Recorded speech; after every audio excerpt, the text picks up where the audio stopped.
আগামীকাল হিংসা বিধ্বস্ত শামশেরগঞ্জ পরিদর্শনে আসছেন মুখ্যমন্ত্রী মমতা ব্যানার্জি, কিন্তু তার আগেই শামশেরগঞ্জের জাফরাবাদে খুন হওয়া হরগোবিন্দ দাস ও চন্দন দাসের বাড়ির ভাঙা দরজা পাল্টে নতুন দরজা লাগিয়ে দেওয়ার অভিযোগ।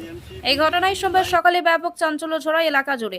ঘটনার প্রতিবাদে পুলিশকে ঘিরে ধরে বিক্ষোভ দেখায় তারা। অভিযোগ, রাতের অন্ধকারে বাড়ির একটি দরজার তালা ভেঙে বাড়িতে প্রবেশ করে ভাঙা দরজা পাল্টে নতুন দরজা লাগানো হয়। এই ঘটনায় অভিযোগ ওঠে পুলিশের বিরুদ্ধে। উল্লেখ্য, শামশেরগঞ্জ হিংসাকাণ্ডে জাফরাবাদের বাসিন্দা হরগোবিন্দ দাস ও চন্দন দাসের বাড়িতে হামলা চালায় দুষ্কৃতীরা। এরপর বাড়ির সমস্ত কিছু ভাঙচুর করে হরগোবিন্দ দাস ও চন্দন দাসকে কুপিয়ে খুন করে।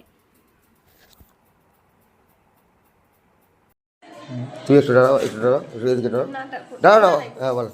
ওই এসডি অফিসে তো লিখিত করা হয়েছে যে আমার মা এবং বৌদি তারা কেউ কারা নিয়ে তুলে নিয়ে গেছে, সেটা তো আমি জানি না। তার জন্য থানায় একটা কমপ্লেন করেছিলাম।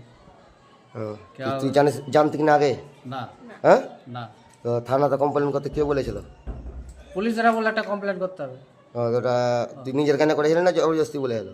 ওরা করতে বললো, আমি তো করলাম, লিখতে বললাম। দিয়া লিখেছিলি যে হ্যাঁ আমার দাদা বৌদি মাকে কিডন্যাপ করেছে? কিডন্যাপের কথা বলা হয়নি। তো ওরা তো কিডন্যাপের কথা বলছে।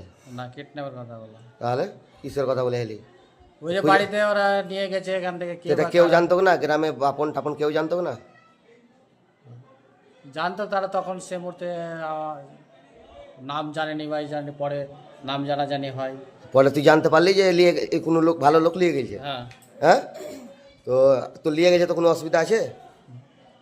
আমার অসুবিধা নেই, কিন্তু বাড়িতে আসতে হবে, এটাই যাই। বাড়িতে আসতে হবে তো। থানাওয়ালা এখন কি বলছে? বাড়িতে গেট চেঞ্জ করেছে জবরদস্তি? না, গেট চেঞ্জ করেছে?